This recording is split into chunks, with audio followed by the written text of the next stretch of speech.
আজ রাত 12টার পর থেকেই সারা ভারতবর্ষ জুড়ে ব্যাংক অ্যাকাউন্ট নিয়ে দুটি নতুন নিয়ম জারি করা হলো রিজার্ভ ব্যাংকের তরফ থেকে।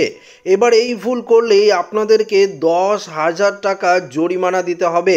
তো বন্ধুরা, কি কি নিয়ম জারি করা হয়েছে আসুন আপনাদেরকে এই ভিডিওটিতে একদম ডিটেলসেই জানিয়ে দেই।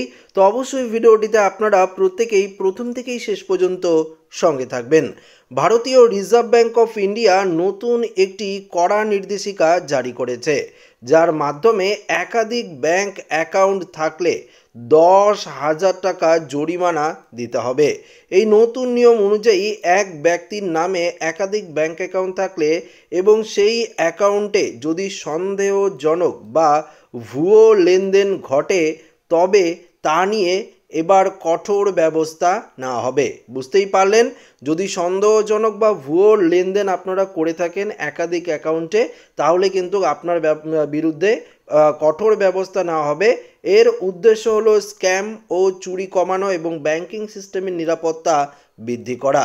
আরবিআই বলেছে, যদি কোনো ব্যক্তির একাধিক ব্যাংক অ্যাকাউন্টে ভুয়ো লেনদেন করতে গিয়ে ধরা পড়ে তাহলে তা থেকে কোনোভাবেই মুক্তি পাওয়া যাবে না। এক্ষেত্রে ব্যাংক কর্তৃপক্ষ ওই ব্যক্তি থেকে জরিমানা আদায় করবে। এছাড়াও জরিমানার টাকা না দিলে আইনি ব্যবস্থা নেওয়া হতে পারে। এই নিয়মে যে সমস্ত ব্যক্তির একাধিক অ্যাকাউন্ট ব্যবহার করেন তাদের এখন থেকে সতর্ক থাকতে হবে এবং তাদের অ্যাকাউন্টের রেকর্ড বজায় রাখতে হবে। তো বুঝতেই পারলেন 1 নম্বর নিয়মে কি পরিবর্তন করা হচ্ছে। পাশাপাশি দেখুন, এখানে বলেছে 2 নম্বরে দেশের ব্যাংকিং পরিষেবায় বড় পরিবর্তন আসতে চলেছে।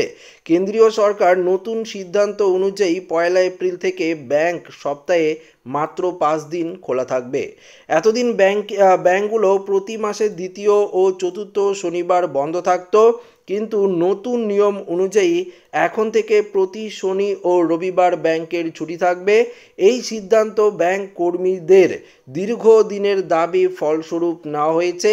কর্মীদের কাজের চাপ কমাতে এবং ব্যালেন্স বজায় রাখতে কেন্দ্র এই পরিবর্তন এনেছে। তবে গ্রাহকদের সুবিধার কথা মাথায় রেখেই ব্যাংকের কাজের সময়সীমা বাড়ানো হতে পারে।